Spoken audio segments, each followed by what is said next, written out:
In other news tonight, social media sites, especially Facebook, changed their layouts and features quite a bit. Now Twitter is jumping in on the bandwagon, but the changes have not taken effect for just everyone yet. Twitter is letting profiles with lots of followers preview the newest layouts first. We're talking the First Lady, Channing Tatum, Kerry Washington, and the band Weezer. I guess that's pretty good company. They are seeing those changes first, and joining us now to talk about all of these changes and how they will impact the rest of us is Laney from Laney Marketing. Thank you so much for coming in. Thanks for having me. First of all, what are these changes? My head spins with all of the changes on social media. So what are we going to see here on Twitter now? There are about 4 or 5 major changes that are coming, and probably the most obvious is the change to the look and the layout. You're going to have a large photo at the top, very similar to the background you have on Facebook, and it's a streamlined version of Twitter. They've set up some algorithms that allow the more engaging tweets to get higher placement on the page and actually larger placement. The font will grow as people retweet and respond to something you post. The actual post itself will grow and get larger. Why does Twitter feel the need, do you know, to make these changes? Is it kind of one of those things they think after a while things get stale and they need to keep it fresh? I think part of it is trying to keep it fresh, but also, like any business, as they move forward, they learn more about how people use Twitter. And one of the things that they've recognized is that videos and photos are more engaging than other tweets, rather than just the text. And so they've given people a way to kind of feature those things that draw the most engagement. Facebook has come to the same conclusion, actually making your pictures that you put out there on Facebook kind of be weighted more. More people see them rather than just text posts. So that seems to be something across the board for social media. That's right. And another thing that Twitter is doing, one of the other changes, is that you'll have the option of pinning a tweet.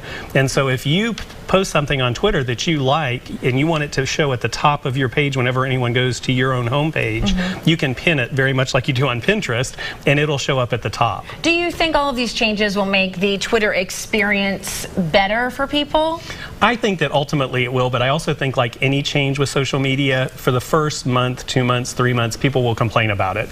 There seems to be that's the process. You introduce a change, people complain about it, then they get used to it, and if you change it again, they don't like that either. I thought that was just me. No, that's everyone. I can't stand change. All right, so everyone who's watching at home, who, you know, they tweet all the time, they want to know, when are they going to see it? When are they going to see the changes on their everyday accounts? The first new accounts started showing up early this week on Monday and Tuesday, and what Twitter's saying is that the rest of us will have the rollout within the next 2 to 3 weeks. Is it smart, do you think, to start with those high-profile pages? I mean, we can't compete with the First Lady, so I don't feel bad that my Twitter account is not seeing the changes yet. Yes, I think that's a great idea, is to put it on high-profile accounts, places that a lot of people go. These are people with millions or hundreds of thousands of followers, and so by introducing it with them, they're exposing it to a lot of people. They get excited about it, and then within a couple weeks, they get access to it as well. All right, if we have that video real quick, I'd like to take a look at the Twitter and Facebook pages. If we have them side by side, we have Kerry Washington's profiles, I believe, and we could take a look at those and kind of show you the similarities and the differences.